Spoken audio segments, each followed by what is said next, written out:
यहाँनिर बल्खुमा चाहिँ मैले विद्यार्थीहरू या एडभान्स कलेजको विद्यार्थीहरू एकदमै भिडभाड देखेँ रोडको छेउमा। यहाँ के हुँदैछ भनेर म बुझ्न खोज्दैछु है त।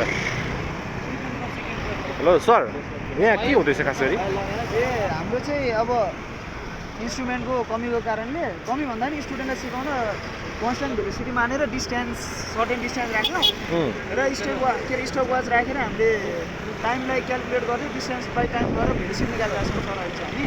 हजुर। तर अहिले हाम्रो चेकिङ भइरहेको भएर भेलोसिटी चाहिँ लगभग सबैको एउटै आयो भएर एभरेज चाहिँ त्यही 30-35 आउला जस्तो छ।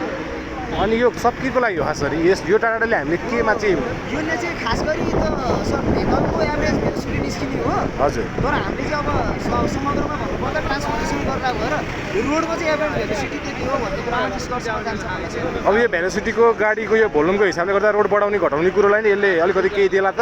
पर्छ नि सर, यो डिजाइनमा पनि के असर पर्छ भन्दाखेरि डिजाइन स्पिड हाम्रो पहिले तोक्या हुन्छ। हजुरले देख्नुभयो होला त्यो 50 मिटर पर सेकेन्ड हाम्रो उहाँ पर चेकिङ पनि पनि छ। 50 मिटर पर सेकेन्ड चाहिँ हाम्रो यसको डिजाइन स्पिड हो। हजुर।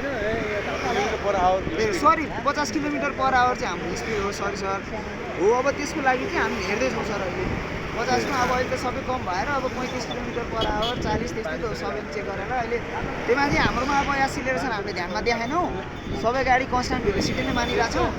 त्यसै कारण अहिले चाहिँ चेक भइरहेको छ सर। अब साथीहरू हुन्छ टङ्गेजना अब 20वटा बाइक 20वटा कार 20वटा बसबाट गर्ने कि भन्ने विचार छ हाम्रो।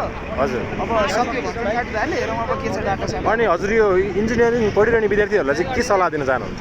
म इन्जिनियरिङ पढिरहेको विद्यार्थीहरूलाई चाहिँ के सल्लाह दिन्छु भन्दाखेरि इच्छा छ मनमा भने गर्नुहोस्। मनमा इच्छा छैन घरबाट गर्ने छ भन्ने कुरा चाहिँ नगर्नु साह्रै गर्नु। हस् सर, धन्यवाद।